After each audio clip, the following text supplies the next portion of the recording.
Labas, labas. Na tai greitai prabėkime pro nuostabią kolekciją. Jau beveik visi sukelti elektroninę parduotuvę liko sukelti mažulyčius.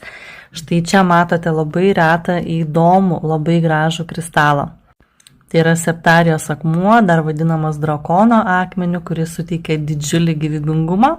Čia, kaip matote, yra karniolio sfera, kas yra aistra, potencija, vaisingumas, meilės, talismanai iš jo gaminami. Taip pat yra motyvacija, na ir vynuoginis bokštelis bei vynuoginis gabalėlis agato. Yra štai šie du gražuoliai dar laisvi. Šie agatai dovanoja labai daug ramybės, pasitikėjimo savimi, įneša pusiausvyros jūsų gyvenime, ar stresuojat, ar kažkas įvykę, taip pat padeda įveikti nerimą, atneša labai daug stabilumo, apsaugo nuo neigiamų energijų ir jeigu reikia atkurti psichinę ramybę,